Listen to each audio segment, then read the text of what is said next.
శబరిమల బంగారు తాపడాల కేసులో కీలక పరిణామం చోటు చేసుకుంది.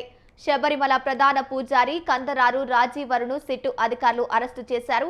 సిట్టు అధికారుల బృందం ఆయన్ను అదుపులోకి తీసుకుని విచారణ అనంతరం అరెస్టు చేసింది. ఈ కేసులో ప్రధాన నిందితుడైన ఉన్నికృష్ణన్ పొట్టితో రాజీవరుకు సన్నిహిత సంబంధాలు ఉన్నట్లు గుర్తించారు. పొట్టిని శబరిమలలో తీసుకొచ్చింది కూడా పూజారి కందరారు రాజీవరేనని ఇతర నిందితులు తమ వాగ్మూలంలో పేర్కొన్నట్లు అధికారులు వెల్లడించారు. తాపడాల చోరీ కేసులో రాజీవరు పాత్ర కూడా ఉన్నట్లు విచారణలో తేలడంతో అదుపులోకి తీసుకున్నారు. ఈ కేసులో సిట్టు ఇప్పటి వరకు 11 మందిని అరెస్టు చేసింది. మరోవైపు ప్రస్తుత సీజన్లో శబరిమల ఆలయానికి రాజీవరు ప్రధాన పూజారి కాదని ట్రావెన్కోర్ దేవస్థానం బోర్డు అధ్యక్షుడు కె జయకుమార్ నాయక్ తెలిపారు.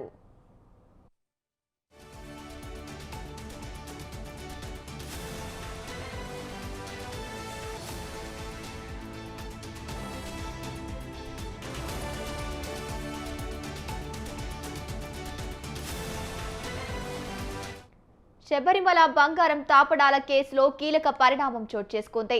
శబరిమల ప్రధాన పూజారి కందరారు రాజీవరును సిట్టు అధికారులు అరెస్టు చేశారు. సిట్టు అధికారుల బృందం ఆయన్ను అదుపులోకి తీసుకుని విచారణ అనంతరం అరెస్టు చేసింది.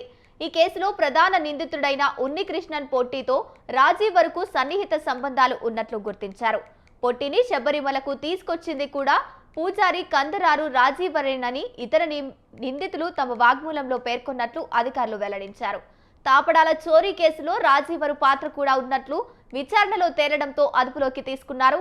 ఈ కేసులో సిట్టు ఇప్పటి వరకు 11 మందిని అరెస్టు చేసింది. మరోవైపు ప్రస్తుత సీజన్లో శబరిమల ఆలయానికి రాజీవరు ప్రధాన పూజారి కాదని ట్రావెన్కోర్ దేవస్థానం బోర్డు అధ్యక్షుడు కె జయకుమార్ నాయర్ స్పష్టం చేశారు.